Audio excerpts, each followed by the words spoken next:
김지의 돌직구쇼에 오신 여러분 반갑습니다. 김지입니다. 저는 오늘도 이곳 광화문 청계 광장에 나와 있습니다. 오늘 날씨는요, 마치 한여름이라고 해도 과언이 아닐 만큼 상당히 무더운 날씨입니다. 이른 아침부터도 무더운 열기가 느껴지는 그런 기분 좋은, 하지만 뜨거운 아침입니다. 전 국민에게 지급되기로 한 이 재난지원금, 그런데 일부 상인들이 이 재난지원금을 위한 선불카드로 고객이 결제를 하면 10% 수수료 더 내놔라 라고 하는 모습들이 이곳저곳에서 좀 목격이 되고 있습니다. 급기야 이재명 경기지사는 바가지 씌우는 사람들 찾아내서 처벌하겠다라고까지 밝혔습니다. 재난지원금 취지와 무색하게 수수료 장사를 하고 있다는 지적이 나오고 있는 겁니다. 정부가 미처 알지 못했던, 예상치 못했던 대목인 것 같습니다. 잠시 후에 이야기 나눠보겠습니다. 저는 비가 오나 눈이 오나 매일 아침 이곳에서 여러분을 기다리겠습니다. 김지의 돌직구쇼 지금 라이브로 시작합니다. 잠깐만요.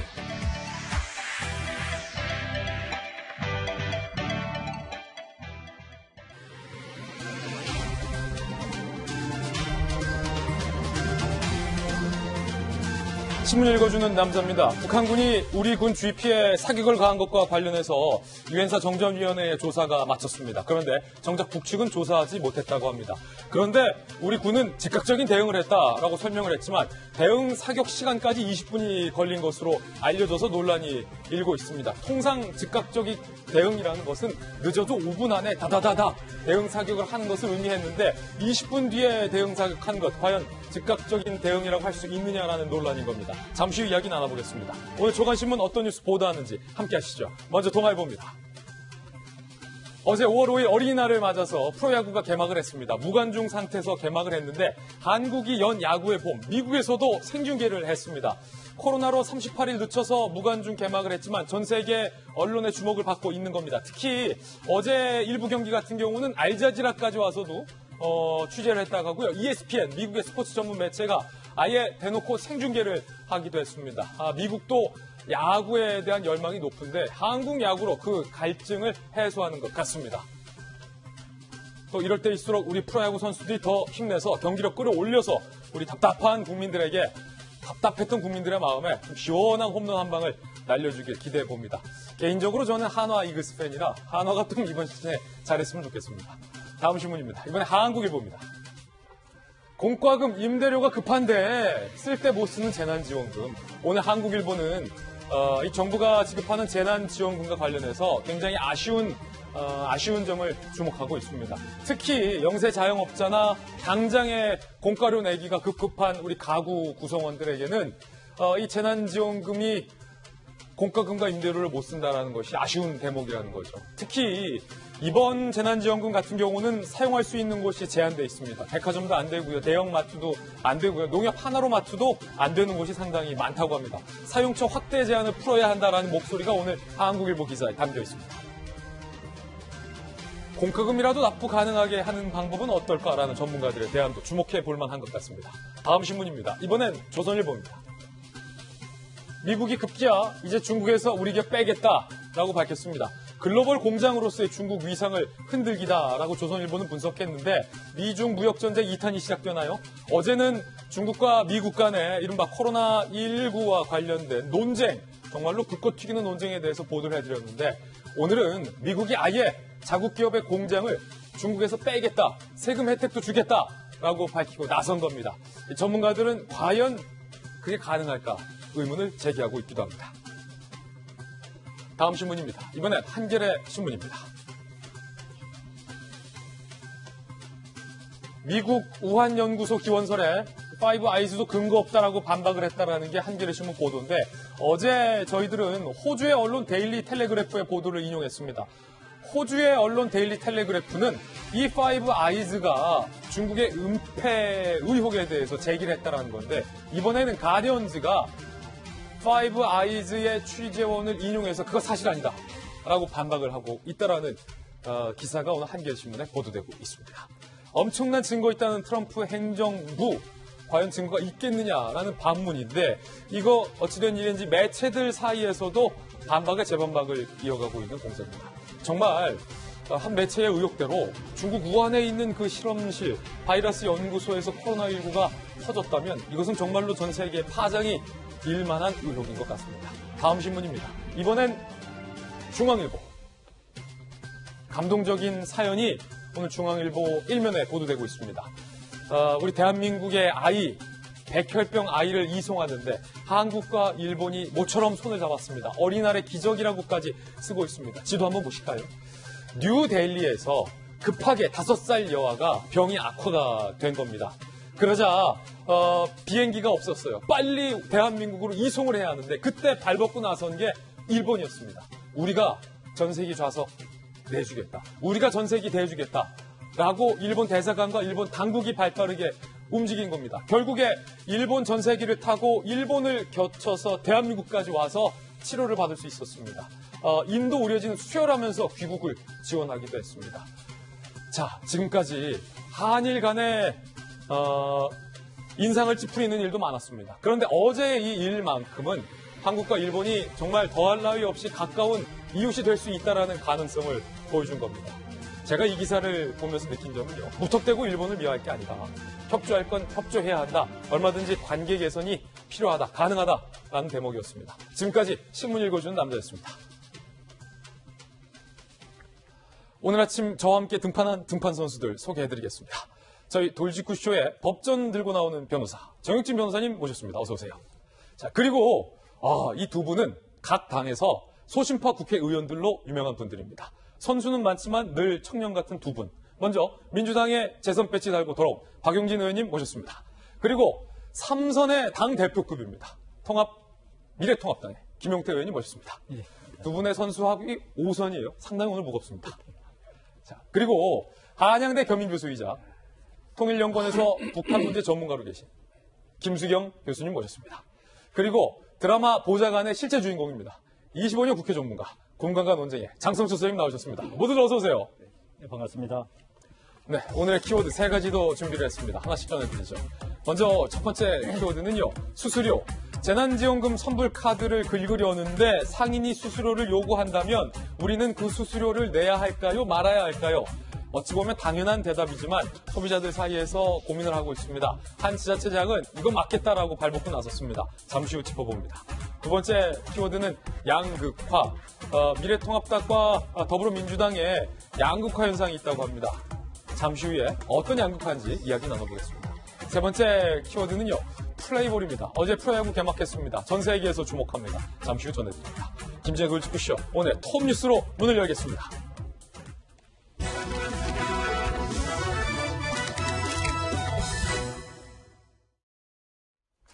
네, 먼저 외교안보 이슈부터 짚어보겠습니다. 톱뉴스 주제부터 공개합니다. 새로 공개된 평양 근구의 ICBM 시설. 북한이 겉으로는 비핵화 협상에 나서는 듯했지만 결과적으로 뒤로 ICBM과 도발을 준비해왔던 것 아니냐. 결국은 핵에 대한 의지를 북한이 포기하지 않은 것 아니냐라는 관측까지 나오는 대목입니다. 먼저 북한이 평양 인근에 지었다는 ICBM 새 미사일 시설로 보이는 것들이 어떤 것인지부터 확인해 보겠습니다. 자, 어제는 GP 사격 뉴스를 저희가 보도해드렸는데 오늘은 북한이 평양 인근의 새 미사일 시설을 완공했다라는 의혹까지 보도해드리게 돼서 상당히 유감입니다. 어제 북한 전문 사이트 분단을 넘어 실리라는 곳에 탄도미사일 지원 시설을 만들었다라는 보고서를 공개했습니다. 북한이 2016년 중반부터 평양 순안공항 17km 인근의 건설을 시작했다는 거고요. 평양 지역 탄도미사일 부품 제조 공장과 상당히 인접해 있어서 이곳이 ICBM 미사일이 아니냐라는 의혹을 강하게 제기하고 있는데요. 저희가 최근 코로나 국면에서 드라이브 스루라는 걸 많이 봤는데 이것도 드라이브 스루로 접근 가능한 연결 건물 시스템이라는 겁니다. 대규모 지하시설 등등이 특징이고요. 시설 규모로 볼 때 ICBM, 즉 대륙간 탄도미사일을 수용할 만큼 충분히 크다. 거의 완공된 상태며 탄도미사일 운영 지원 위해 설계됐을 가능성이 높다라고 의혹을 제기했습니다. 실리라는 지역, 평양 인근입니다. 탄도미사일 지원 시설일 것으로 보인다라는 의혹 제기에 위성사진도 준비가 됐는데 함께 보시면서 설명을 해드리겠습니다. 자, 전직 국방부 출입기자가 상세하게 그리고 열정적으로 신문 기사를 설명해주는 순서입니다. 지금 파란색으로 표시된 곳이 이번에 칠리 지역에 북한이 새로 비밀리에 완공했다는 ICBM 지원 시설이라는 곳입니다. 세 개 동이 연결이 되어 있습니다. 그리고 드라이브 스루 방식으로 세 개 동을 자유롭게 이동할 수 있다는 겁니다. 그리고 이 공장 시설과 관련된 주택동도 보이고요. 앞서서 이 같은 시설은 지하의 철로까지 위성에서 찍히는 것을 은폐하기 위해서 그 시설까지 갖추었다는 게 설명입니다. 그리고 굉장히 높은 구조물이 ICBM 발사와 관련된 구조물의 가능성이 크다라고 이 북한 전문 사이트는 의혹을 제기하고 있는 그런 상황입니다. 북한 전문가 김수경 교수님, 일단은 이 소식 어떻게 보세요? 그러니까 이 지금 보고서가 나온 곳이 CSIS라고 국제전략문제연구소라는 곳인데, 그렇군요.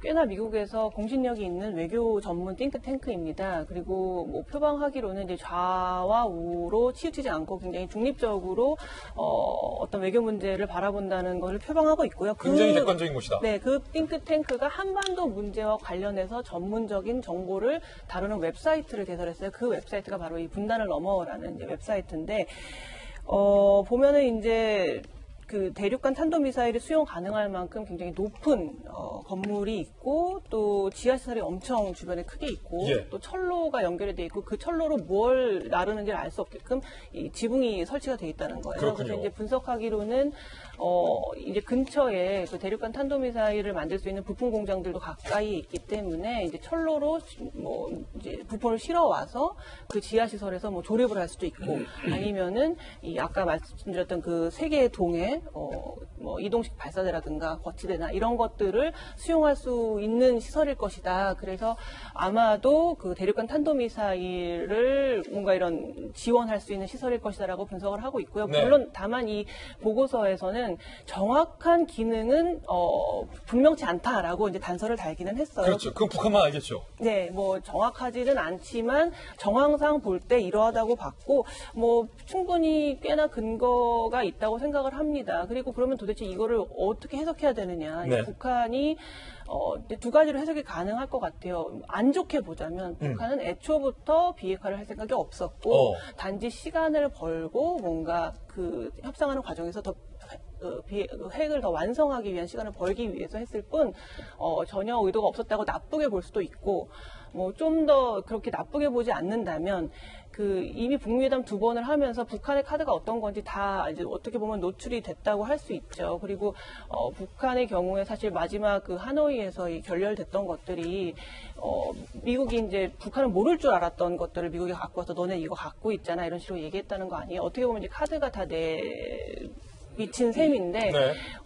이제 뭐 전 세계가 지금 코로나 때문에 막 몸살을 앓고 있고 비핵화 협상이나 이런 것도 약간 동력을 잃은 상태잖아요. 그렇다 보니까 이제 북한이 어쨌든 나름의 카드를 가져야 하는 거고, 북한도 어쨌든 이 비핵화 협상에서 더 많은 것들을 얻어내려면 새로운 카드들을 계속 개발하고 만들어야 되기 때문에 이제 이런 것들이 계속 진행되고 있지 않나 그런 생각을 해봅니다. 예, 그런가 하면 어제도 저희가 보도를 해드렸습니다만 북한군이 우리 측 GP에 사격을 가한 것과 관련해서 정전협정 위반이다, 남북 군사합의 위반이다라는 지적이 나오고 있는 가운데 우리 군의 대응이 과연 적절했느냐라는 게 새로운 논란으로 오늘 각 조간신문에 보도됐습니다. 어떤 내용인지 그 기사 소개해드립니다.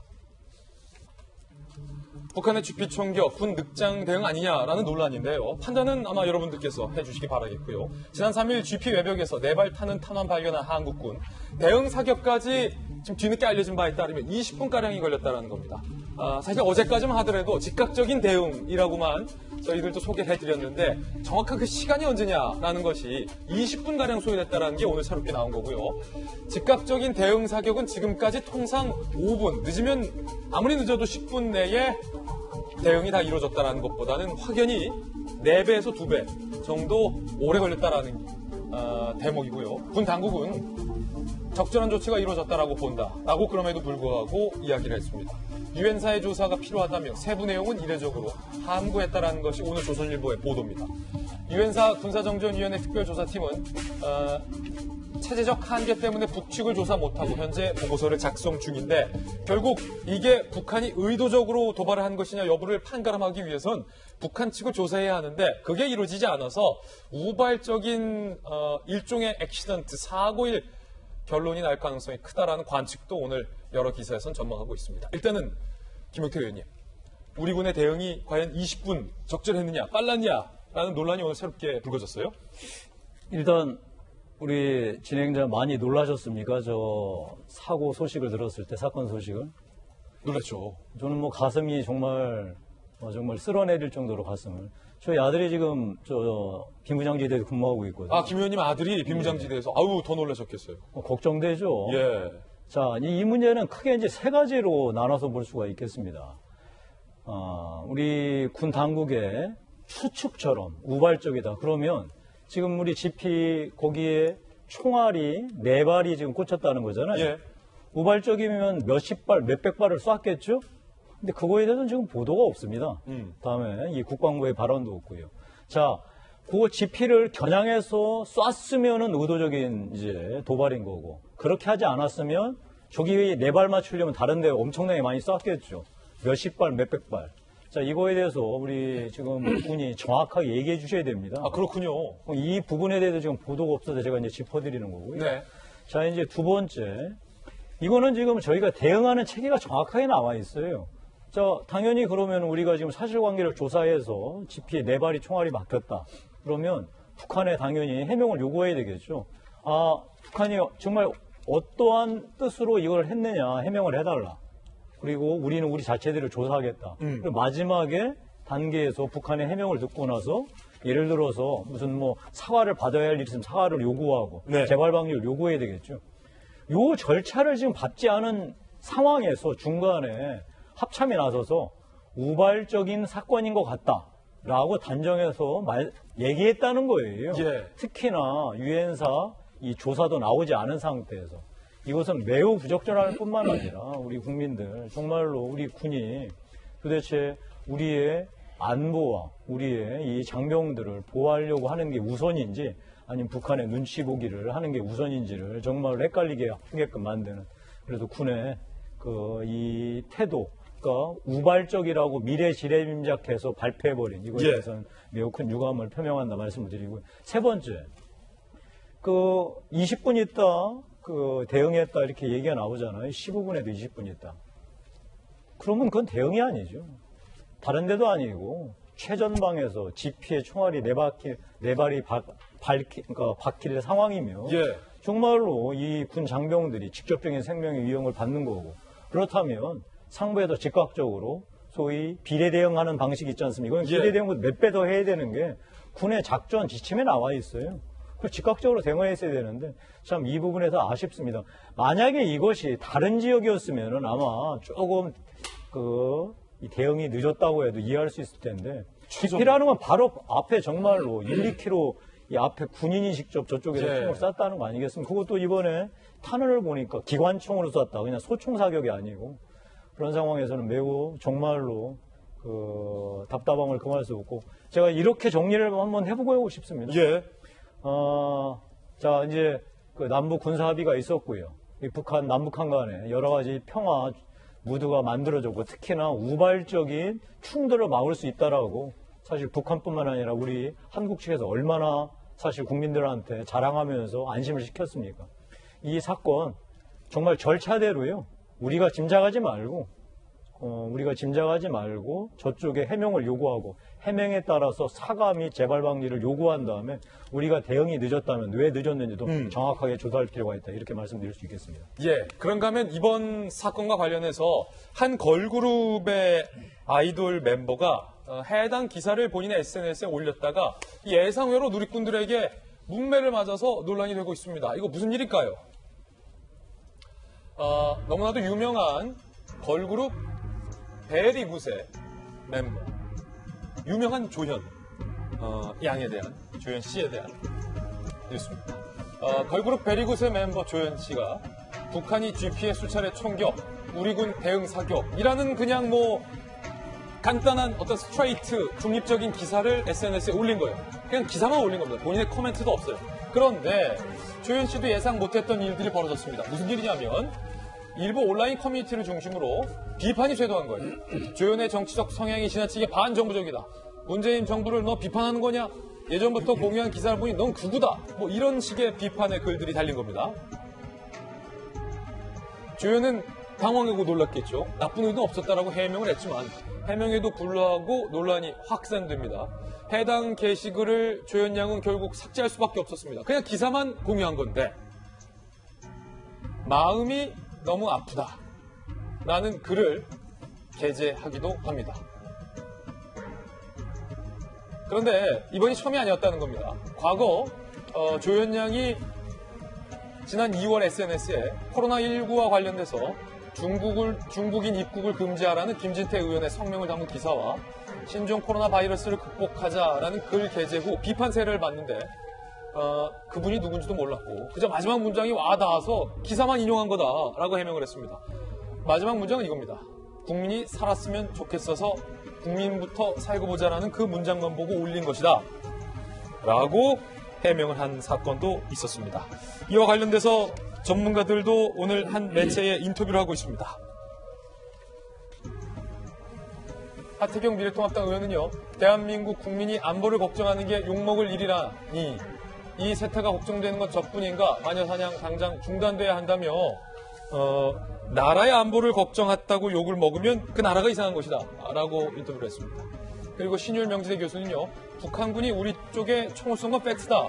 기사를 왜 올렸다고 따지는 건 이해하기 어려운 현상이다 라고 꼬집기도 했습니다. 박용진 의원님, 네. 사실은 누구보다 문자 폭탄과 비판 댓글을 많이 받아본 분들 중에 한 분이신데 사실은 이 조연 양은 굉장히 좀 황당할 것 같아요. 그러겠네요. 뭐 반문이냐 이렇게 공격을 받았다고 하니까. 저는 오늘 이 뉴스가 완전히 새롭습니다. 예. 새롭고 그리고 이 뉴스에서 처음 보는 것도 많습니다. 독특한 건 김진태 의원의 의문의 일패입니다.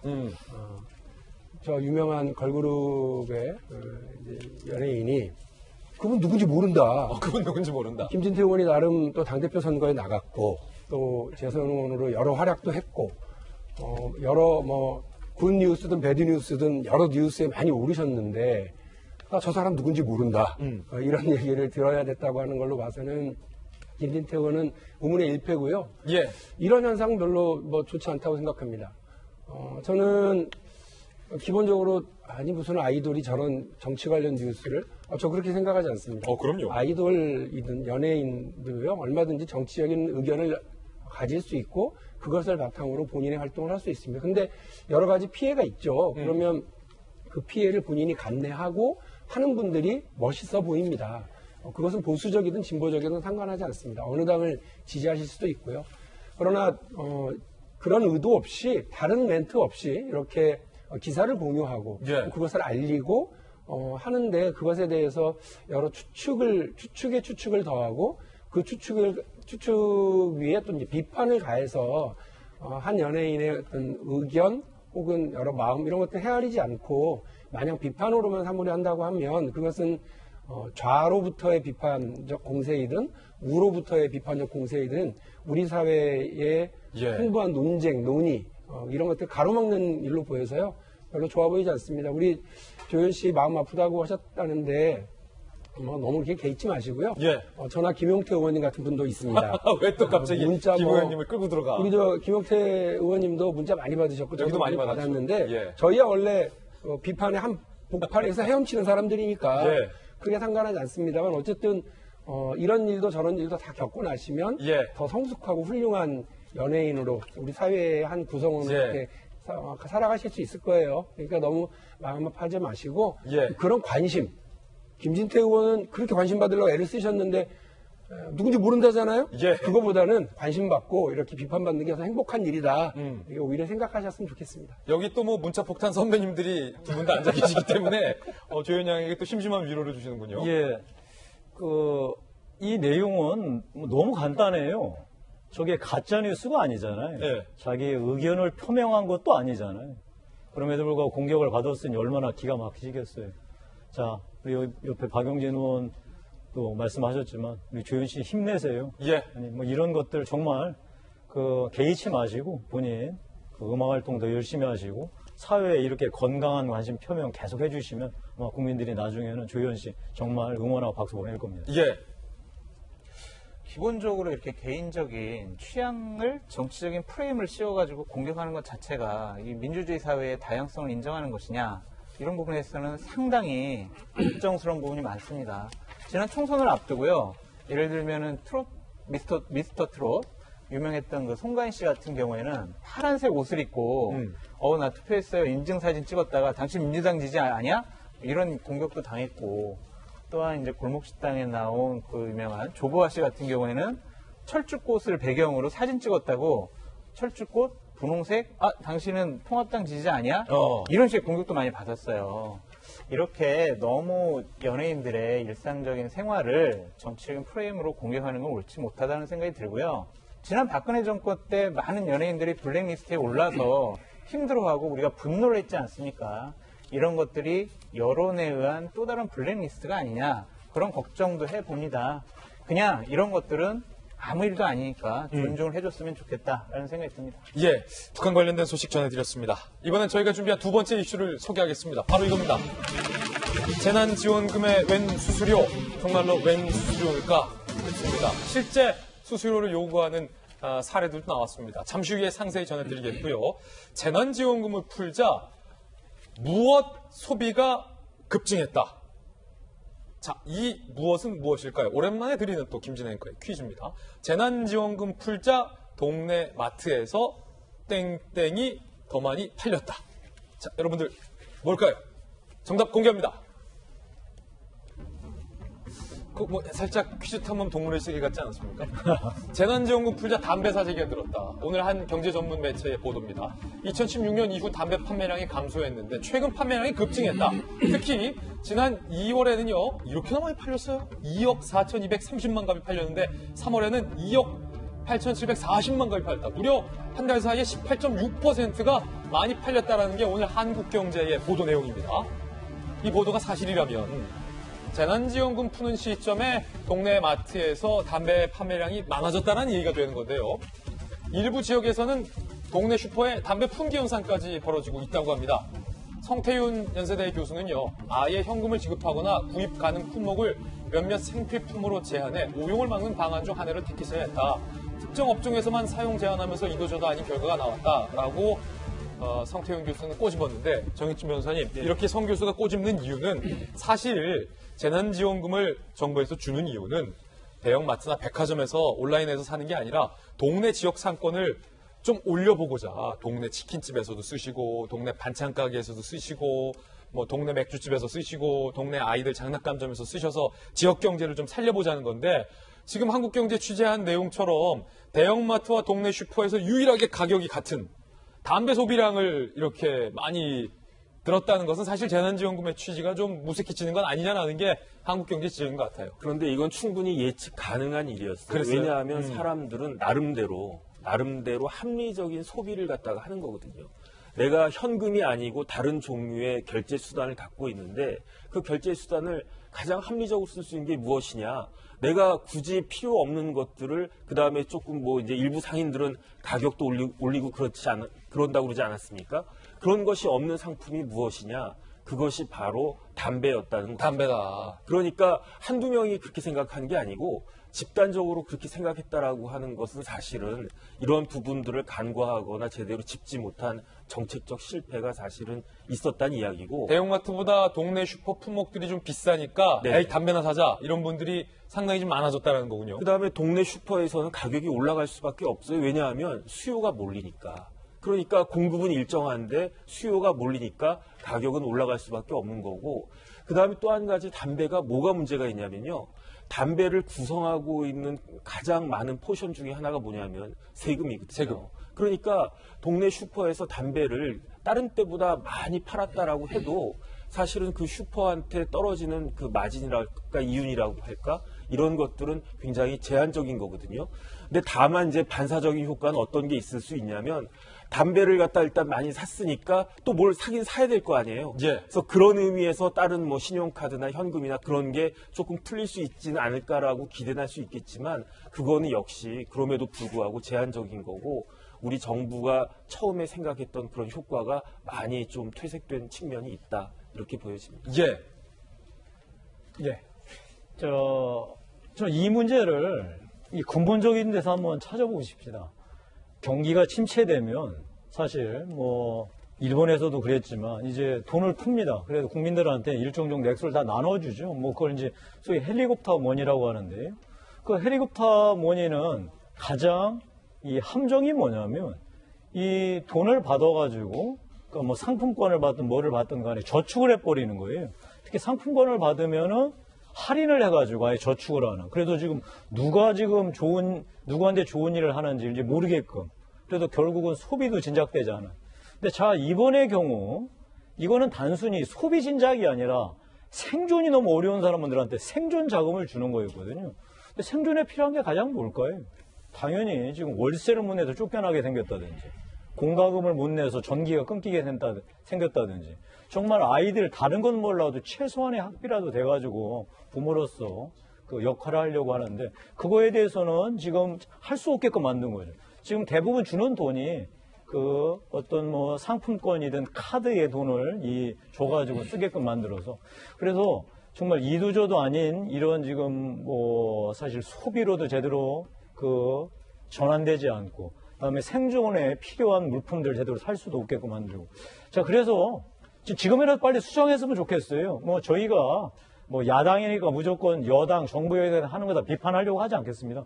정책 시행하다 보면 실패할 수 있죠. 이번에 방역에서도 초기 실패가 있었지만 전문가들의 의견을 들어서 수정하지 않았습니까? 그래서 우리나라가 전 세계 가장 모험적인 지금 코로나 대응 국가가 됐으니까요.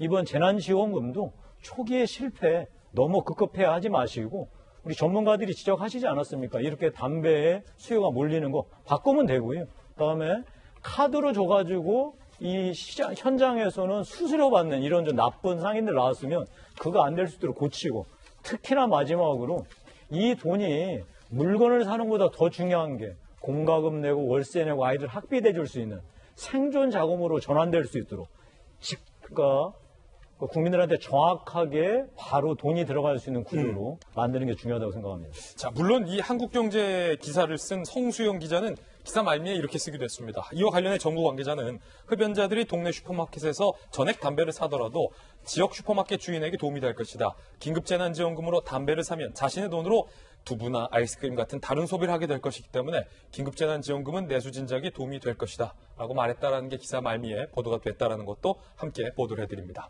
앞서서 이 수수료 얘기 말씀 주셨는데 참 황당한 겁니다. 일단 목소리부터, 소비자들 목소리부터 들어보시죠. 예, 마트 같은 데는 늘 피부를 느끼겠어요. 재난지원금 때문에 어차피 사는데 써야 된다고 생각하니까 사면서도 집에 와서는 찝찝하죠.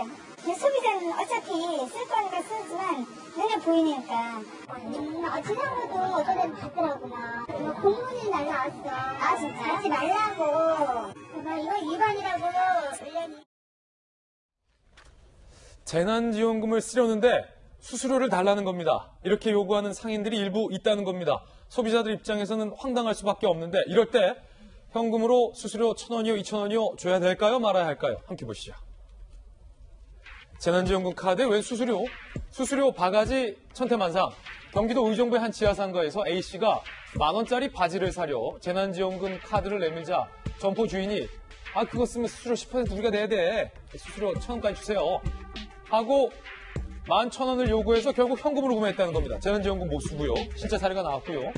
신용카드, 선불카드, 상품권 등의 형태로 지급되는 재난지원 방식의 홍보 부족으로 점주들은 카드 사용을 거절하고 수수료를 요구하는 등 혼란을 겪고 있다는 지적이 나오고 있고요. 특히 현금 장사해오던 전통시장 등에서 일부 영세 점주들은 꺼리는 분위기라고 합니다. 맘카페에선 성토글이 본물을 치고 있습니다. 시장에서 양말 사려는데 선불카드 주니까 수수료 10% 달라고 하더라. 반겨주는 곳이 없다. 분식점에서 10,000원 이하는 안 된다고 하거나 수수료 1,000원을 더 내라는 곳도 있다. 최입의 민생당 의원은요. 재난지원금 14조 원 중 800여 원의 카드 수수료가 발생할 것이다. 세금으로 카드사 배불리는 게 아니라 소상공인에게 한 푼이라도 더 가게 해야 한다라고 이야기를 했습니다. 장순호 소장님, 네. 물론 저희 동네에서 제가 재난지원금을 잘 쓰는데 저희 동네에서는 단 한 곳도 수수료를 요구하는 곳이 없었습니다. 비교적 정책 홍보도 잘 됐고 사실은 이 재난지원금을 받는 상인들 입장에서도 일반 신용카드보다는 수수료율이 선불카드 경우는 낮기 때문에 반기는 분위기였는데 일부 상인들이 이렇게 수수료를 더 소비자의 돈으로 요구한다는 건 분명히 잘못된 거죠. 저게 재난지원금 카드이기 때문에 수수료를 달라 이러는 게 아니에요. 저거는 원래 그냥 좀 어려운 분들이 이렇게 써놓잖아요. 계산할 때 현금으로 주시면 더 좋습니다. 그런 분들이 이제 그런 거거든요. 그러니까 저런 것들을 보면은 기본적으로 재난지원금을 주는 이유가 소비를 좀 촉진시켜서 한계 상황에 몰린 소상공인분들을 도와주자는 건데, 기본적으로 카드를 계산을 하면 결론적으로 보면 세금을 내야 되잖아요. 이제 상인분들도. 그러니까 이제 세금을 내지 않게 하나의 편법 수단이죠. 그래서 이재명 지사 같은 경우에는 아니 그렇게 불법적으로 10%의 수수료를 내라라든지 현금으로 달라라고 하면 직권조사를 하겠다, 세무조사를 하겠다 그런 식으로 했는데, 기본적으로 저렇게 카드에 포인트를 주는 이유가 있어요. 현금으로 주면은 저축하고 쓰지 않을 거기 때문에 카드로 준 거긴 한데, 저것도 상당히 문제가 있어요. 최일배 의원께서 얘기하셨지만 14조의 재난지원금을 풀어도 대략 800억 원 정도의 카드 수수료가 카드 회사의 수입으로 잡힌단 말입니다. 네. 이런 것들을 조금 더 소상공인들이나 한계 상황에 몰린 분들에게 나눠줬으면 더 좋았지 않겠느냐라는 것이 이제 일각의 얘기입니다. 이 어렵게 정부에서 결정을 하고 정말 이 코로나임에도 불구하고 주민들이 나가서 그걸 쓰기 위해서 노력하고 있지 않습니까? 수수료 받지 마시고요. 그냥 정정당당하게 카드 받고 또 현금 내실 분이 현금 내시고 그러셨으면 좋겠습니다. 이게 어쩔 수 없이 신용카드나 뭐 선불카드로 지급되는 경우에는 카드 수수료가 발생할 수밖에 없다고 하는데, 문제는 이 카드 수수료를 소비자들에게 내라고 정가해서는 안 된다는 거잖아요, 박용진 의원님. 이게 지금 우리 사회가 초유의 사태에 초유의 방식으로 여러 가지 대응을 내놓고 있는데요. 우리 인류가 만들어놓은 복지 시스템 중에서 아동수당이라는 게 있습니다. 그러니까 아이를 키우는데 필요한 돈을 국가가 지급해 주는 적이 있습니다. 그게 이제 그거를 처음 실시했었던 나라들, 북구, 3국이요. 노르웨이, 덴마크, 스웨덴 이쪽인데요. 재밌는 건 이거 처음 나눠주고 나니까 아빠들이 그걸로 보드카 사 먹어요. 이런 일들이 실제로 발생을 하고, 이래서야 되겠냐고 그러면서 그것을 어떻게 그러면 지급할 건지에 대해서, 그리고 이거를 아이를 키우고 가르치는 교육기관에 혹은 뭐 유치원에 이렇게 바로 줄 건지, 아니면 이렇게 보드카를 사 먹을지도 모르는 아빠에게 줄 건지, 이거에 대한 사회적 논쟁도 있었던 적이 있습니다.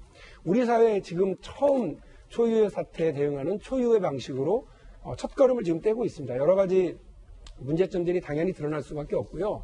우리 김용태 의원님 말씀하신 것처럼 어떤 일을 했을 때 드러나는 부작용이나 문제점들을 이거를 감추거나 혹은 무시하고 갈 게 아니라 그것을 받아들이고 수용하고 변경하고 적용해 나가면 저는 그럼 대한민국 한 단계 업그레이드 되는 과정이라고 생각하거든요.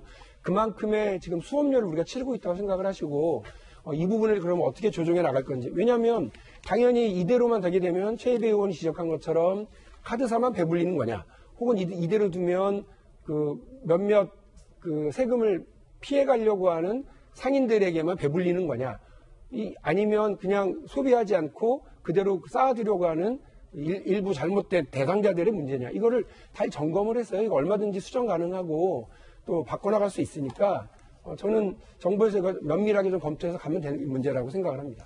여기서 제가 하나 분명히 확인해 드리고 가야 할 것 같습니다. 아무리 지금 어렵다고 하더라도 기업이 일방적으로 매맞고 혼나서는 안 됩니다. 제가 분명히 해명해 드리겠습니다. 카드를 사용하면 카드 수수료 발생하는 게 맞습니다. 그리고 지금 영세 소상공인한테 카드 수수료 받아가지고 카드사에 들어가는 거 정말 얼마 안 됩니다. 그리고 카드사가 다 갖고 가는 게 아니고요. 수없이 많은 사람들이 고용되어 있는 벤사라고 있습니다. 이 사람들한테도 나눠갑니다. 거기에도 다 고용된 사람이 많거든요. 자, 이 문제는 아까 우리 장성철 대표가 얘기하신 대로 사실 세금을 나중에 회피하기 위해서 전통시장이나 일부 상인들이 현금을 요구하고 현금이 아닌 이 재난지원금의 무슨 포인트나 이런 걸 하니까 웃돈을 얹어달라는 건데 그런 거는 적절치 않죠. 그런 거는 적절한 방식으로 소위 이제 제어를 하되 이 카드 수수료 이 부분에 대해서도 뭐 카드사 조금 더 양보를 해 주시기 바랍니다.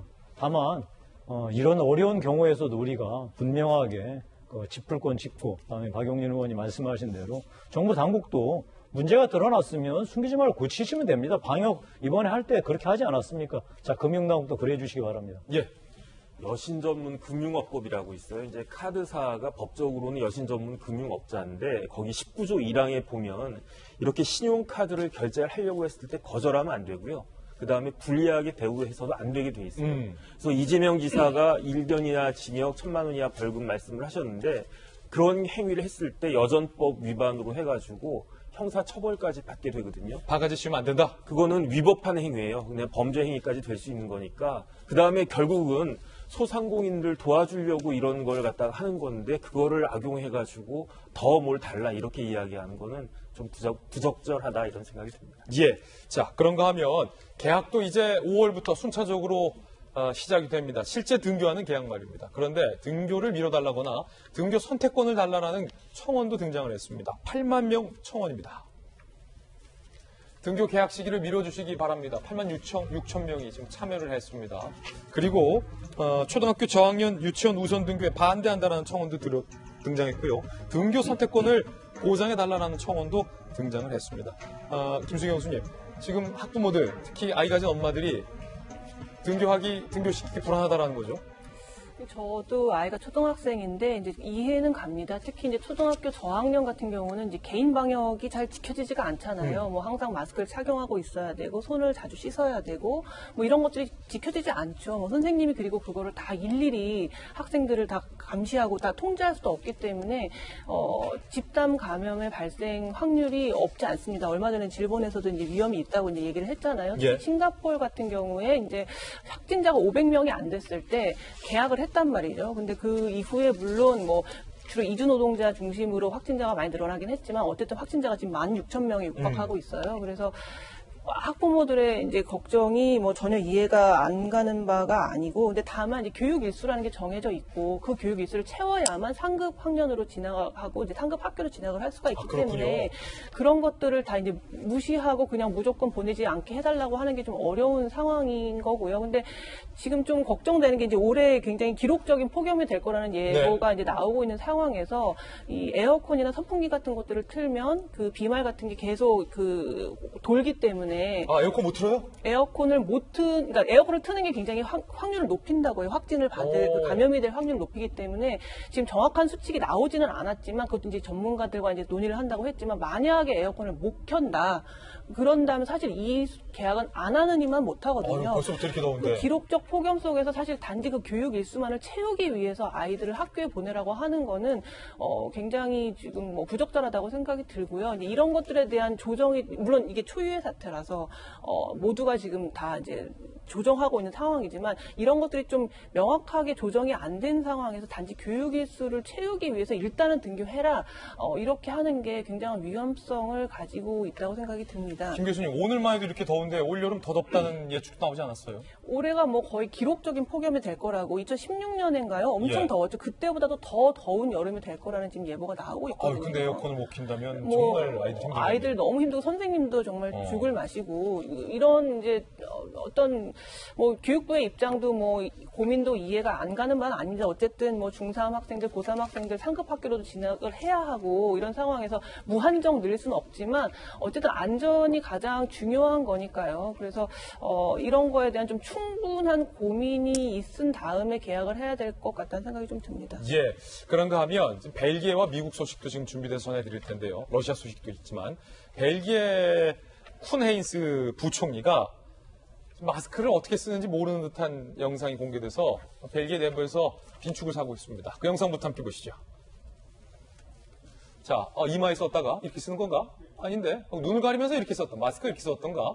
쿤헤인스 벨기에 부총리가 지난달 30일 수제 마스크 작업장을 방문해서 마스크를 뭐 어디에 쓸 줄 모르는 모습을 연출을 해서 소셜미디어상에서 논란이 되고 있습니다. 외신들은 이 부총리는 처음 마스크를 써보는 것 같다라고 혹평을 했는데 확진자가 벨기에가 5만 명을 넘어서서 대중교통 이용 시 마스크 착용을 의무화하고 위반 시에 벌금도 부과하기로 했는데 정작 지금 쿤헤인스 부총리가 마스크를 이마에 쓴 겁니다.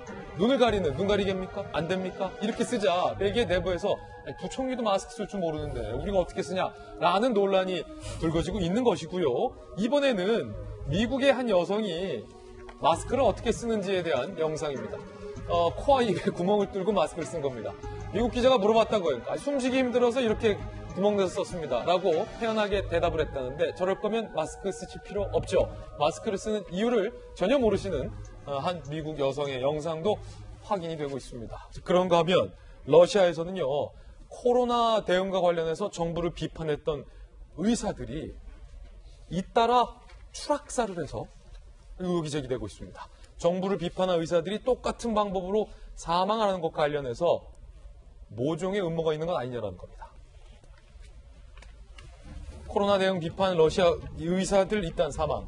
지난달 24일 모스크바 주의 한 병원에서는요. 응급의료 팀장 의사가 창문에서 떨어져 사망했습니다. 그런데 코로나 안전 문제로 당국과 갈등을 빚어왔습니다. 이틀 뒤 시베리아 지역의 한 병원에서는요. 원장 대행 의사 B씨가 창문에서 역시 떨어져 사망을 했는데 병원을 코로나 치료센터로 전환하는 것에 공개적으로 반대를 했습니다.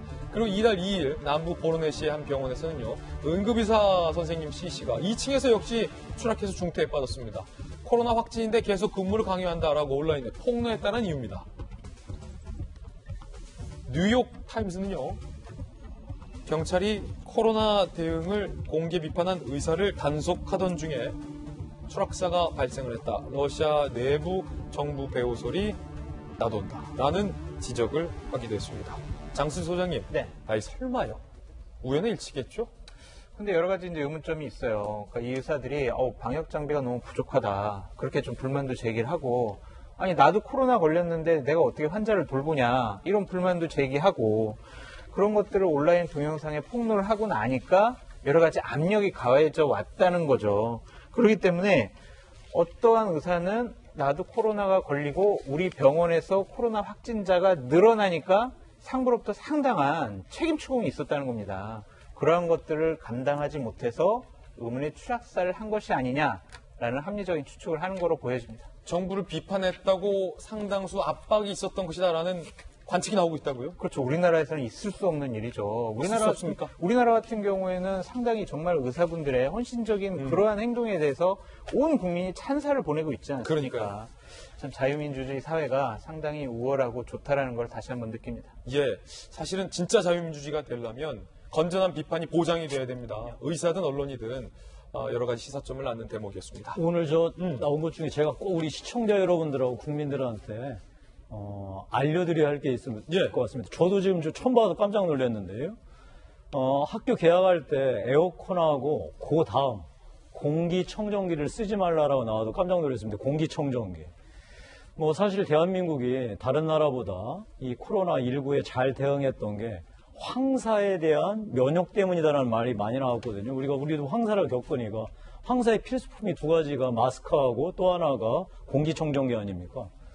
마스크는 당연히 코로나19가 생활방역으로 바뀌어도 해야 되겠죠. 근데 집에서, 다음에 회사에서 이것저것 답답하니까 그 코로나19를 대응하기 위해서 공기청정기를 사실 예전보다 더 많이 쓰게 되거든요. 저도 마찬가지인데, 그런데 공기청정기가 에어컨과 마찬가지로 실내에 소위 비말을 더 순환시키고 확산시키는 역할을 한다. 제가 오늘 저 처음 봤습니다. 따라서 우리 시청자와 국민 여러분께서도 실내에서 공기청정기 사용하는 것 잘 생각하셔서 하셔야 될 것 같습니다. 예. 박용진 의원이 또 교육이시잖아요. 예, 제가 교육이 예산 때 그 부분을 다룬 적이 있어요. 예. 근데 그때 논쟁이 뭐였느냐면 이 상황이 있을 줄 모르고 작년에 예산을 다루면서 한 번 논쟁이 그 공기청정기를 도입하는데 기계식이 있습니다. 그리고 이렇게 단독 독립, 우리 보통 사무실에서 쓰는 거 있죠? 그것이 있고 기계식이 있습니다. 기계식은 전체 중앙에서 순환을 하는 경우거든요. 근데 기계식이 제일 좋고요.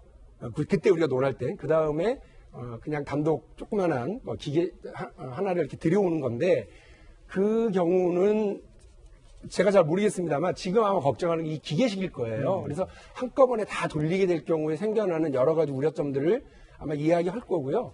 그때 저희는 교육당국이 돈 아낀다고 리스 해오겠다고 이렇게 했는데 사실은 리스하면 돈이 더 많이 들어가서 제일 우선으로 기계식으로 하고 그 다음은 아예 구입하고 이런 방식으로 돈을 수정해서 예산을 정해준 적이 있거든요. 아마 지금 방역당국이 걱정하는 건 기계식을 가장 걱정할 거고 그 다음에 이제 독립형으로 있는 그것도 역시 말씀하신 것처럼 공기를 순환시키니까 그런 부분을 걱정하는 것 같습니다. 아마 기계식을 더 크게 우려하고 있는 것 같습니다. 예. 자, 이번에 저희가 준비한 다음 순서입니다. 오늘의 하프 시간인데요. 오늘은 과연 어떤 분들이 하플에 선정됐을지 너무나도 궁금합니다. 지금 만나러 가시죠. 마돈나. 오랜만에 마돈나. 마돈나가 첫 번째 악플이고요. 두 번째는 어제 프로야구 개막 소식도 들어와 있고요. 그리고 세 번째는요. 미국에서 100년형이다라는 것과 관련해서 세계 최고의 최대 규모의 아동 성착취물 사이트를 운영한 혐의로 받고 있는 손정우의 부친이 탄원을 해서 논란이 되고 있습니다. 하나하나씩 짚어보겠습니다. 먼저 마돈나가요. 코로나 확산 시국에 이 사회적 거리두기를 무시하면서 지인 생일 파티에 참석해서 논란이 됐는데 잠시 후 영상 보시겠지만 심지어 참석자 전원이 마스크를 안 썼습니다. 나는 코로나 항체가 있다라고 주장도 했다는데 마돈나의 파티 모습 함께 보시죠. 세계적인 팝스타이죠. 마돈나가 참 이 전 세계적인 코로나 확산 시국에 파티를 했어요. 지인의 생일 파티라고 해요. 근데 왜 봉이 있는 거죠? 어쨌든 참석자 전원이 마스크를 쓰지 않고 있는 모습에 이렇게 부둥켜 안고서 상당히 이것도 미국식 제스처를 하고 있습니다. 지난달 30일 마돈나는 SNS에서 나는 코로나 항체가 생겼다라고 발언도 했다는데요. 마돈나의 이야기 들어보시죠. And I found out that I have the antibodies. So tomorrow, I'm just going to go for a long drive in a car, and I'm going to roll down the window, and I'm going to breathe in the COVID-19 air. 김수경 교수님, 이게 지금 무슨 경우죠? 사실 이 뉴스를 길게 얘기하고 싶지 않은 이유가 있어요. 예. 짧게 하셔도 돼요. 이유가 뭐냐면은 사실 이런 뉴스엔 관심을 주지 말아야 된다고 생각해요. 아예. 관심을 주지 말자. 관심 받으려고 지금 이렇게 하는 건데. 마돈나가. 뭐 속된 말로 이제 관심 종자라는 말을 하지 않습니까? 예. 연예인이라는 건 어쨌든 대중의 관심을 뭐 먹고 사는 사람들이기 때문에 뭐 이렇든 저렇든 뭐 그게 긍정적인 반응이든 부정적인 반응이든 어쨌든 관심을 모으려는 뭐 제스처라고 생각이 들어요. 근데 이제 이 코로나 때문에 이제 전 세계가 몸살을 앓고 있고 무엇보다 사망자가 너무나 많이 나왔잖아요. 그렇기 때문에 그냥 단순히 그냥 앓고 지나가는 병이면 저렇게 뭐 호기롭게 뭐 나는 괜찮다라고 할 수 있을지 모르겠지만 수많은 사람이 죽었고 그 죽음 때문에 힘들어하는 사람들이 지금 전 세계에 속출하고 있는 상황에서 자기는 코로나 항체가 생겼다 이런 알쏭달쏭한 알 수 없는 코로나19에 걸렸었다는 얘기인가요? 또 알 수 없는 이런 말을 하면서 자기는 멀리 드라이브를 나가서 코로나19의 공기를 마시겠다 이런 식의 발언을 하는 거에는 아예 우리가 관심을 주지 말아야 된다. 이런 생각이 듭니다. 예. 마돈나 나이가 박용진 의원님 벌써 62이에요. 예, 우리가 알던 마돈나보다 훨씬 이렇게 라이커 버진 귀에 지금 쫙 그 음이 지나가는데요. 그때 뭐 어떻게 보면 이렇게 엔터테이너로서의 그 모습, 훌륭한 예술가로서의 모습, 가수로서의 모습 이런 게 기억나는데 연세가 어떻게 되신다고요? 62세. 네. 뭐 그런데도 저렇게 파티를 즐기시는 거 보니까 뭐 크게 관심을 둘 필요는 없으나 새삼 그런 일에 또 이렇게 주목이 되긴 되네요. 세월은 많이 흘렀고요. 그런데 자꾸 이렇게 우리가 걱정하는 건 저런 유명한 분들이 연예인을 비롯해서 정치인 혹은 예술인 이런 분들이 자칫 이렇게 잘못된 이야기들을 퍼뜨리게 되고 잘못된 행동을 통해서 그냥 우리 평범한 젊은 사람들, 어린아이들이 잘못된 그 생각을 갖고 행동하게 되면 그거는 그 피해는 그분들이 책임질 수 있나요? 그렇게 안 되니까 조금 공인으로서의 좀 성숙된 모습을 보여주시면 고맙겠습니다. 예. 자, 그런가 하면 코로나와 관련돼서 국내에서 한 사건이 발생했습니다. 공무원이 부하 직원에게 확진자라고 얘기를 한 겁니다. 그런데 코로나19 확진자가 아니라 살이 확진자라고 얘기했다가 고소를 당했다고 합니다. 이 사건은 무엇이고 이 처벌은 어떻게 된 건지 왜 자꾸 이런 얘기를 하는 건지 함께 보시죠. 자, 이 변호사님, 정익진 변호사님이 좀 법적으로 이번 사건 저와 함께 좀 상담을 좀 해주시길 바라겠고요. 부하 직원에게 확진자, 고소당한 공무원, 처벌은? 지난 3월 청주시청 6급 공무원 A씨가 직원 B씨를 가리켜 아유, 이 확진자가 여기 있네 한 거예요. 이거 완전 옛날 아저씨들의 어떤 쪼크식의 얘기인데 당사자 입장에서 상당히 불쾌하죠. 확진자, 코로나19로 외부 활동을 하지 않아 갑자기 살이 찐 사람을 뜻하는 신조어. 너 살쪘다 이거죠? 저게 이른바 아재의 개그인데요. 잠깐만요. 또 있어요. 그래서 이 B씨가 A씨에 대해서 고소장을 제출했습니다. A씨가 볼펜으로 찌르면서 확진자라고 표현했다. 이게 지금 기분 나쁘죠. 상사가 볼펜으로 쿡쿡 찍으면서 살찔렀겠죠? 아우, 여기 확진자가 여기 있네. 평소 친분이 전혀 없는 상태. 아니, 뭐, 친한 사이도 아니고 잘 모른다는데, 와서 갑작스러운 외모 비하 발언에 모욕감을 느꼈다. 당시 10여 명의 공무원이 함께 있었던 것으로 알려져 있고요. 경찰은 확진자라는 표현이 사회통념상 경멸적 표현이라고 보기 어려워 모욕 혐의가 없다고 판단을 해서 불기소 의견으로 검찰에 송치한 상황입니다. 조익진 변호사님. 일단 저는 저런 확진자란 말을 들을 일은 별로 없을 것 같아요. 왜냐하면 확진 게 아니고 원래부터 풍수가 있었어요. 예. 제가 들을 말은 아닌데 입장 바꿔놓고 생각하면 좀 기분은 나쁠 수도 있겠다라는 생각은 드는데 그런데 이제 경찰은 저 확진이라는 이야기가 확진자라고 하는 이야기가 뭐 굳이 모욕적인 게 아니다라고 이야기를 했다고 하는 것이 제가 나름대로 생각을 갖다가 해보니까 형사처벌은 뭐냐면 어떤 사람을 전과자로 만드는 거예요.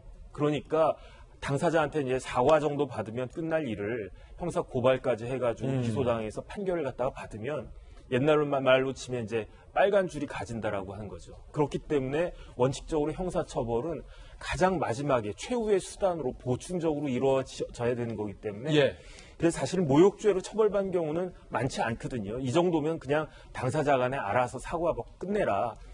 그래서 저도 처음에 기사만 딱 봤을 때는 뭐 그런 말 가지고 뭐 이렇게 그 고발까지 했을까 했는데 볼펜으로 이렇게 툭툭 찔렀다라고 하는 걸 보니까 이건 검찰에서 좀 바뀔 수도 있겠다. 그다음에 또 한 가지가 중요한 건 뭐냐면은 이 모욕죄나 명예훼손죄는 공연성이 있어야 되거든요. 단 둘이 있을 때만 뭐라고 이야기해도 그거는 사회적인 명예 감정이 훼손된다고 보기 어렵기 때문에 문제가 안 되는데 저기 보니까 10명이 넘는 그런 공무원들이 함께 있었고 그러면 여자 입장에서는 굉장히 기분이 나쁘고 단순히 그냥 기분 나쁜 걸 떠나가지고 모욕적인 생각도 느낄 수 있었겠다.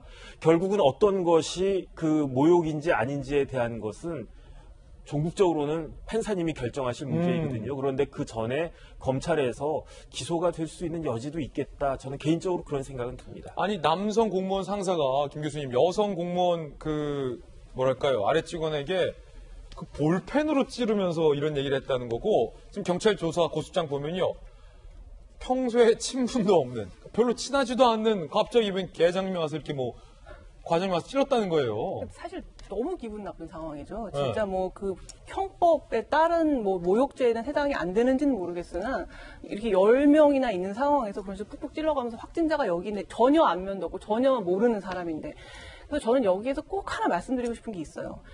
상사가 이 부하 직원에게 하는 농담에 열의 9은 재미가 없습니다. 본인은 농담이라고 난 농담이라서 생각한 거야라고 얘기하겠지만 대부분의 경우 재미없어요. 지금 저를 포함해서 여기 저 오른쪽 다 지금 뜨끔하고 있습니다. 그리고 내가 이 농담을 내 윗사람한테도 할 수 있으면 그건 농담이에요. 내가 윗사람한테 했을 때 이건 안 되겠다 싶으면 농담이 아니에요. 나보다 높은 사람한테 아우 여기 확진자가 있네. 볼펜 찌를 수 있냐. 없죠. 근데 이건 못하죠. 농담이 절대 아니고 농담으로 그냥 한 건데 예민하게 절대 이렇게 말할 수 없는 거라고 저는 개인적으로 생각합니다. 김승용 박사가 너무 중요한 가이드라인을 준 것 같습니다. 뜨끔했죠. 생활 살아가면서 뜨끔했죠.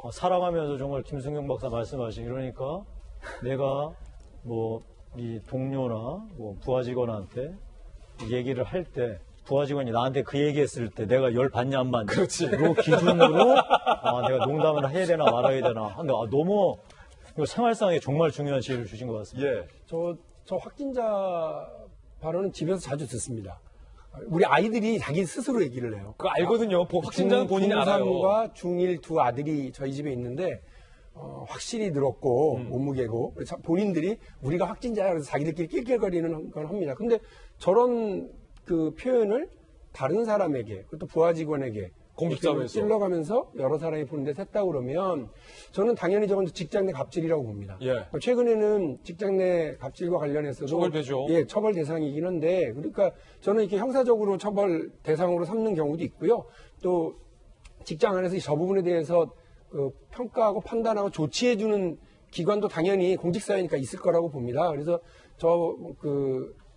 B씨 피해자의 경우에는 저런 형사적인 처벌 고소장 제출도 있겠지만 직장 안에서 저런 거를 분명히 할 수 있도록 판단을 요구해서요. 저런 일이 없도록 만드는 것이 되게 중요하다고 생각합니다. 저는 박윤진 의원님 저것도 걱정돼요. 지금 이 사건이 보도됐잖아요. 그리고 고소를 한다라는 것은 내가 저 사람을 상사를 고소한다라는 것에 대한 공개가 됐을 때의 어떤 사회적 파장까지 감내하고 공개를 했다라는 거잖아요. 그렇습니다. 근데 지금 불기소가 됐잖아요. 이 이후에 혹시 저 공직사회에서 저 여성 공무원이 부당한 대우를 받지 않을까 저는 순간적으로 그게 좀 걱정돼요. 그러니까 그런 문제에 대해서 제가 그 문제를 말씀드린 겁니다. 그러니까 저거는 이른바 수사기관에서 판단하고 경찰과 검찰에서 판단해 가는 일이 있을 거고요. 저 공직사회, 저 기관을 이끌어가온 기관장이 있을 거예요. 그리고 그 기관장이 책임져야 되는 어떤 직장 내 갑질과 관련된 판단 기구가 있을 겁니다. 거기에서 이 문제를 정확하게 갈라줘야 돼요. 그래서 저런 일은 반복돼서는 안 되고 이런 일은 잘못됐다라고 명확하게 세워져야죠. 오늘 우리 이 자리에서 우리 김 박사님이 이건 이거고 저건 저거야 정확하게 갈라줬잖아요. 그러니까 앞으로 우리는 그래서 절대 우리 후배나 뭐 같이 일하는 부사관들한테 그런 얘기 안 합니다. 아 이게 재미없겠구나 이 생각할 거니까 그 기관에서도 문제가 생긴 그 기관에서도 당연히 이 문제에 대한 판단을 세워줘야 될 필요가 있다고 봅니다. 오늘 하여튼 김 박사님한테 여러 가지 배우고 있습니다. 자, 세 번째 하프는요. 한국 프로야구가 개막을 했는데 외신들이 한국 프로야구를 집중하고 있습니다. 특히 미국 스포츠 전문 매체 ESPN은요. 한국의 경기를 통으로 중계를 했습니다. 그러자 미국 시민들도 나는 뭐 한화편, 나는 뭐 삼성편 이렇게 응원하는 편 가르기까지 긍정적인 편 가르기 현상까지 나오고 있다고 합니다. 영상으로 준비했습니다.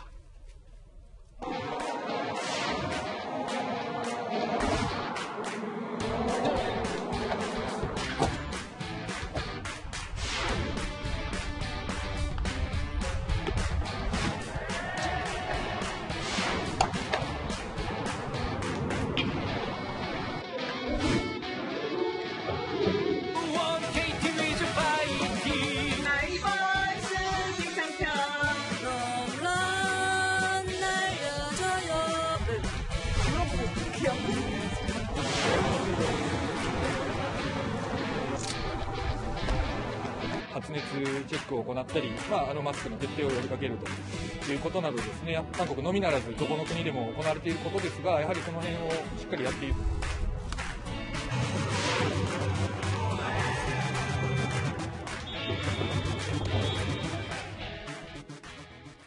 아니 장수 소장님 네. 어제 프로야구 개막했는데 네. 사실은 무관중 개막이었고 네. ESPN 미국 스포츠 중계준이 아예 우리 야구를 생중계했어요? 미국뿐만이 아니라요. 예. 9개국. 9개국이요? 17개 중계팀이 와서 중계를 했어요. 야. 특히 미국 같은 경우에는 저 중계를 했는데 현지 시간으로 새벽 2시였답니다. 예. 그런데도 많은 미국 국민들이 저것을 보고 상당히 환호하고 열광을 하고 특히 86%에 달하는 미국인들이 나는 보겠다. 한국 야구 보겠다라고까지 얘기를 했어요. 그러면은 우리 야구가 메이저리그 아닙니까? 그렇게 되네요. 근데 지금 메이저리그가 열리지 않으니까 야구를 정말 사랑하는 미국인들이 이 한국에까지 파견을 해서 중계팀을 파견해서 지금 중계를 했는데 참 저 모습을 보니까 좀 안타까운 부분이 있어요. 경기할 때는요 정말 응원단들이 나와가지고 그럼. 관중들이 나와서 환호도 지르고 어깨동무하고, 소리도 지르고 막 예. 이렇게 해야 되는데 저렇게 무관중으로 하니까 선수들 별로 신이 안 났을 것 같긴 하지만 그래도 저런 야구나 이런 운동 경기들이 시작됐다는 것 자체가 상당히 의미가 있다라고 예. 보여집니다. 특히 이제 박용진 의원님 외신들이 주목했던 게 열광했던 게 네. 미국 메이저리그에서는 볼 수 없는 우리 한국 프로야구에 어떻게 빠던? 보면 빠던 이른바 빠따 던지기 이거 속어긴 합니다만 야구계에서 소위 빠따 던지기 빠던 이걸 보고 많이 열광했다고요. 그 미국에서도 있는가 본데요. 근데 우리 선수들, 유명한 선수들이 홈런 타자들이, 그러니까 홈런 딱 치면 그때 감이 오거든요. 감이 오지. 던져. 이건 파울인지 내야인지 아니면 예. 담장 넘기겠구나. 이걸 본인이 알기 때문에 바로 딱 집어 던지는 모습이 미국의 야구 팬들한테도 상당히 유명한 모양입니다. 예. 어제 한 번 나왔다는 거죠. 예. 그래서 그거를 보고 나왔다 이렇게 하는 사람도 있고 누군지 선수 이름 기억이 안 나는데 그 홈런을 쳤는데 이 장면이에요. 예, 빠던. 홈런을 쳤는데 안 던져서 실망하는 팬들도 있더랍니다. 예. 그러니까 한국 프로야구가 여러 가지로 지금 미국뿐만 아니라 전 세계에 코로나19에 지쳐있는 야구 팬들에게 큰 희망을 던져주고 있는 것 같습니다. 김용태 의원님 어디 응원하세요? 공교롭게도 또 저하고 진행자와 같네요. 저도 하나 이글스 팬인데. 하나 이글스, 예. 저는 고향도 고향 일원이거니와 어떤 하나이글스를 응원하면서 늘 인내와 절제, 인내와 절제. 이런 걸 늘 이제 생활해보려고 특히 이번에 뭐 낙선했지만 예. 우리 하나이글스 올해 제가 뭐 하나이글스를 응원하겠습니까? 대한민국 프로야구를 그럼요. 국민들과 예. 같이 하는 거 저는 정말 자랑스럽습니다. 우리 프로야구가 늘 사실 약간 마이너 의식이 있었거든요. 미국의 메이저리그, 일본의 재팬 리그에 대해서 우리가 했는데 정말 이번에 너무 멋지게 우리 프로야구의 힘을 보여주기 때문에 대한민국 국민들, 특히 프로야구 팬들 자부심 가지셔도 좋고 이 자부심을 사실 경기장에 가지는 못하지만 선수들한테 온전히 전해주셔서 선수들이 메이저리그 이상 가는 멋진 플레이로 보답해 주실 거라고 믿습니다. 예, 어제 하나 이겼습니다. 한화 어제 놀랍게도 3대0 완봉승했습니다. 그러니까요. 대단했어요. 한화 응원하면요 아무도 욕 안 해요. 올해 잘했으면 좋겠고 저는 사실은 지금 전 세계에서 진행되고 있는 유일한 프로리그가 우리나라 프로야구가 아닌가 하는 생각이 들고 그 다음에 이제 가끔 가다가 프로야구가 아닌 고교야구 같은 걸 보면 재미있을 때가 있거든요. 맞아요. 그러니까 물론 이제 우리나라가 메이저리그가 보다 이제 수준 차이가 나긴 하지만 메이저리그를 갖다가 보던 사람들이 우리나라 KBO 보면 또 나름대로의 아기자기한 그런 맛이 있을 것 같고 그 다음에 이제 전 세계에 막 그 중계가 된다라고 생각을 하면 관중들은 없지만 선수들은 제가 선수라면 굉장히 긴장이 되고 더 잘하고 싶은 그러한 마음이 있을 것 같거든요. 어쨌든 이런 그 기화로 해가지고 우리나라 프로야구가 더 발전했으면 좋겠다 이 생각입니다. 예, 다음 어플입니다. 다크웹에서 아동 성착취물 세계 최대 사이트를 운영했던 손정우의 아버지가 재판부에 아들에 대한 탄원서를 제출해서 논란이 되고 있습니다. 미국에선 100년형이다. 분노 부른 아버지의 탄원. 그제 세계 최대 아동 성착취물 사이트 운영자 손정우의 부친이 자필 탄원서를 제출했습니다. 살아갈 날이 더 많아 아들이 식생활과 언어 다른 미국으로 송환된다면 너무나 가혹하다. 미국에선 자금 세탁과 음란물 소지점만 해도 50년이다. 100년 이상인데 어떻게 사제의 나라로 보낼 수가 있겠냐? 아동 성착취물 사이트 운영은 용돈 벌어보자 시작한 것이었고 나중에는 큰 집 이사하려고 범죄를 저지르게 됐다. 원래 천성이 착한 아이가 아니고 강도살인, 강간미수 등 범죄를 저지른 것도 아니다. 라고 손 씨 아버지로 추정되는 인물이 청와대 국민청원에 게시물을 올리기도 했습니다. 사실은 좀 뭐랄까요. 그래요. 김수경 박사님, 이게 손정우 씨가 정말로 씻을 수 없는 죄를 저질렀고 우리나라 법원에서도 사실은 처벌을 받은 상황이죠. 미국의 송환 요구에 송환을 앞두고 있는데 이게 아이가 있는 부모의 입장에서는 이 아버지의 마음이 이해가 됩니다. 내 아이가 어떤 범죄를 저질렀어도 부모에게만큼은 범죄자이기 전에 내 자식으로 와닿는 거긴 하지만 이 범죄의 종류가 워낙 또 미성년 아동 성착취물 사이트를 운영했잖아요. 그래서 지금 논란이 되고 있는 거잖아요. 그 말씀하신 것처럼 뭐 아이가 자기의 자녀가 얼마나 흉악범이라 할지라도 그 자녀가 먼저 걱정이 되겠죠. 그래서 뭐 이런 탄원의 내용은 물론 뭐 동의하기 어렵습니다만 그 탄원을 했던 그 마음 자체는 뭐 이해가 갑니다. 어느 정도는.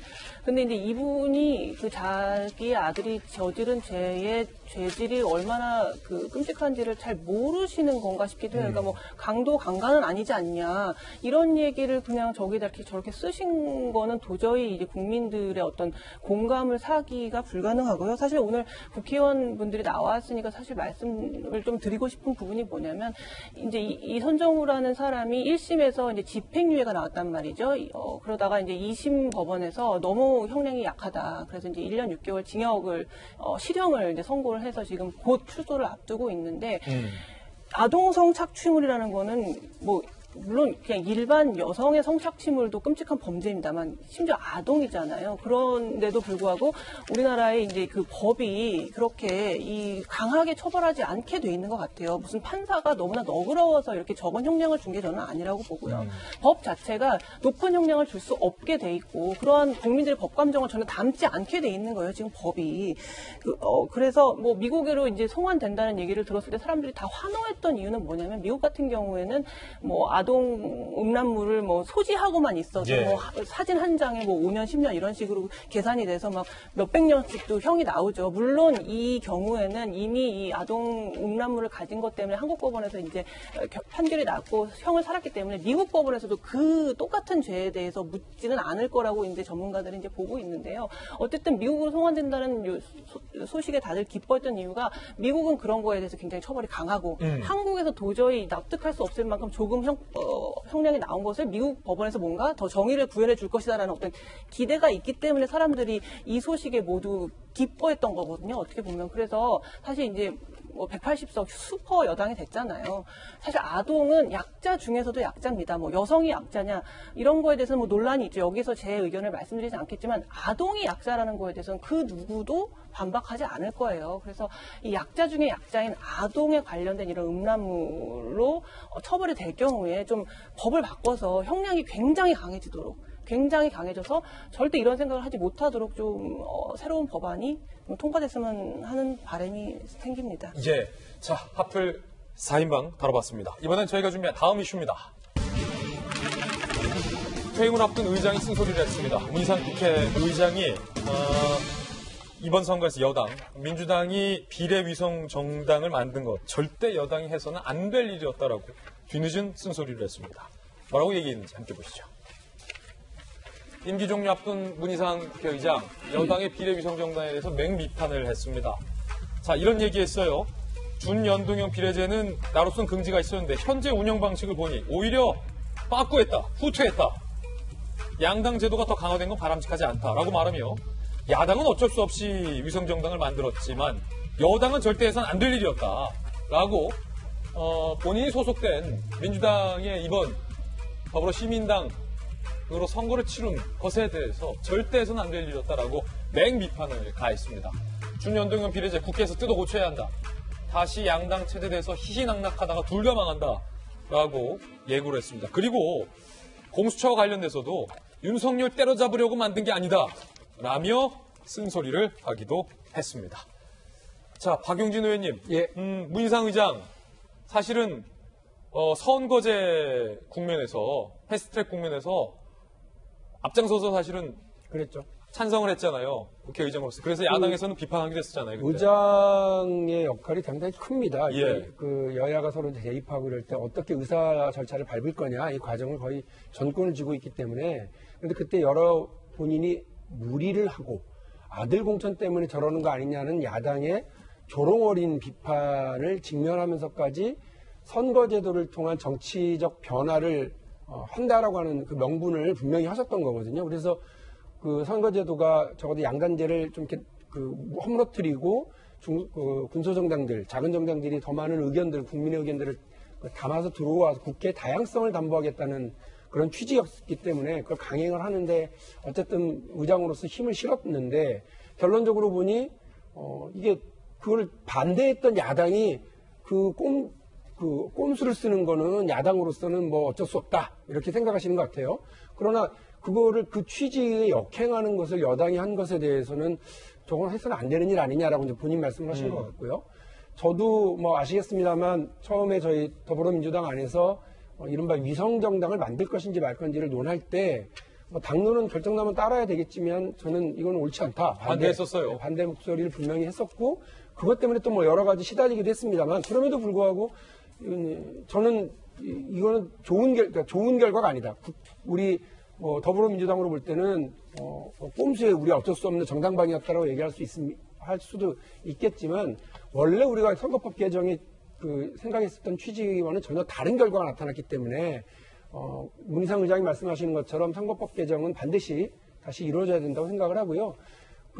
만일에 그때 7석을 얻었더라도 국민들이 판단해 줄 거다. 믿자 이렇게 했는데 지역구에서 163이 될 거라고 아무도 생각 못 했거든요. 근데 국민들을 믿고 갔으면 비례 7석, 8석만 얻었더라도 사실은 대승이거든요. 근데 지금 명분적으로 여러 가지 뒷맛을 남기는 이런 일을 한 것에 대해서 평가를 좀 철저히 하고 또 여야 모두 다 이게 지금 맞냐라고 하는 평가를 좀 철저하게 해서 다음 선거법 개정에는 이런 꼼수가 등장하지 않도록 하고 또 지금의 극단화되어 있는 양당 체제 이 부분을 좀 넘어서기 위한 고민을 다시 한번 바닥부터 좀 해봤으면 좋겠습니다. 그런데 한 가지 좀 아쉬운 것은 김용태 의원님, 문 의장님께서 상당히 소신 돌직구 발언을 해주셨는데 이게 한창 논란이 됐을 때 특히 현재 여당 소속의 한 인사는 비난은 잠시 책임은 4년 이란 말로 비례정당 가야 된다. 이 논란은 뜨거웠을 때는 왜 문 의장께서 정작 가만히 계시다가 다 끝나고 나서 퇴임 얼마 안 남고 나서야 이런 말씀을 하시는지 좀 아쉬움은 남네요. 아까 우리 김 박사님 말씀 잘 해주셨는데요. 관심 갖기 싫습니다. 지나간 일이고요. 다만 제가 문희상 의장에 대해서는 관심 갖지 않고 우리 박용진 의원에게만 말씀을 드리고 싶습니다. 이 비례정당 이거는 성립 불가능한 제도예요. 그러게 우리가 그렇게 계속 얘기했고 전 세계에서 독일이라는 매우 독특한 나라나 몇 가지 나라 말고 성립이 불가능해요. 그리고 우리가 계속 누차 얘기하지 않았습니까? 이거 만들어지면 반드시 위성정당 만들 거다. 어떤 욕을 먹더라도. 그거는 미래통합당뿐만이 아니라 민주당도 마찬가지다. 우리 이거 그대로 놔두면 또 다음 선거 때 또 마찬가지예요. 자, 그래서 원래 우리 제도 있잖아요. 비례대표 제도. 근데 그것이 비례대표 제도가 좀 악용된 소지가 있거든요. 그거를 손질하는 방식으로 바꿔야지. 이거를 다시 준동형, 연동형 이걸 다시 한다? 어림도 없는 소리고 21대 국회 때 잘 바꾸기를 바랍니다. 예. 자, 그런가 하면 무소속 두 후보가 이른바 사전투표 조작설과 관련해서 두 의원이 소신 발언해서 주목하고 있습니다. 함께 보시죠. 홍준표 당선인과 이용호 당선인인데요. 둘 다 무소속. 한 분은 미래통합당 소속이었고 한 분은 민주당 소속이었죠. 두 분 다 본인의 당으로 돌아가려 하고 있는 분들인데 각기 정당이 다르고 위치가 다른데 사전투표와 관련돼서 이야기를 했어요. 홍준표 당선인은요. 지금이 어느 시대인데 조작투표를 할 수 있나. 노무현 당선 때 나도 재검표해봤는데 이해창 후보가 2표 줄고 노무현 후보가 3표 더 많았다라고 말하면서 차분하게 민경욱 의원의 재검표 결과를 좀 보자라고 이른바 타이르는 발언을 했고요. 반면에 민주당 소속이었던 이용호 당선인은요. 사전투표제는 반드시 개선을 해야겠다라고 얘기를 했습니다. 특히 사전투표와 관련해서 이른바 동원투표의 부작용까지 적나라하게 얘기를 하면서 민주당 소속으로는 굉장히 소신발언을 한 거죠. 사전투표에 고쳐야 된다라고 얘기했습니다. 장 소장님, 네. 어떤 바로 맥락입니까? 홍준표 전 대표 얘기는 기본적으로 사전투표가 조작됐을 리가 없다라는 겁니다. 그것이 뭐냐면 전산 조작으로 인한 조작투표가 하나의 포인트고 또 하나는 투표함을 바꿔치기 했다라는 것이 지금 사전투표가 조작됐다라는 분들의 주장인데 우리가 지금 어느 시대냐 지금 그런 일이 벌어질 리가 없다라는 거예요. 홍준표 의원의 주장이죠. 그렇죠. 근데 이상한 부분이 있긴 있어요. 253개 지역구 중에서요. 16군데 지역이 관내 사전투표가 똑같아요. 그러니까 이런 부분들은 상당히 좀 이상한 부분인데 그건 이상한 거지 그거를 조작됐다라는 증거로 우리가 얘기할 수는 없어요. 지난 5월 2일 날에요. 909회 로또 그것이 추첨이 있었어요. 로또가 1등 당첨될 확률이 814만 분의 1입니다. 근데 이번에요. 11분이 1등 당첨됐어요. 그럼 이거 로또도 조작된 겁니까? 이렇게 우리가 계속 의심을 하다 보면 한도 끝도 없다라는 것이고요. 반면에 이용호 당선인은요? 이용호 당선인은 기본적으로 사전투표 제도 자체가 잘못됐다는 거예요. 사전투표 없애자? 그렇죠. 왜냐면은 기본적으로 공식선거운동에 13일이 있잖아요. 사전투표를 하게 되면은 공식선거운동일이 8에서 9일로 줄어들어요. 그래서 본선거일 바로 직전에 터진 여러 가지 후보 검증과 관련된 일들에 대해서 사전투표한 분들은 그 상황을 모르고 투표를 하게 되는 겁니다. 그러니까 이런 것들이 이러한 후보의 검증에 문제가 있고 또한 사전투표일 때 여러 가지 동원되는 그러한 투표가 나올 수가 있으니 사전투표가 물론 순기능도 있지만 이러한 역기능도 우리가 검토를 하고 그래서 결국에는 폐지하는 게 어떠냐라는 것이 이용호 의원의 주장입니다. 이용호 의원이 상당히 돌직구를 날린 건데 사전투표 제도는 각종 관변단체, 산악회, 종친회 등 자칫 관권, 금권, 동원 선거로 흐를 수 있는 허점에 노출돼 있다라며 사전투표일에 맞춰 각종 모임을 만들고 관광을 빙자해 타 지역에서 투표를 하도록 특정 후보가 동원하는 시기다.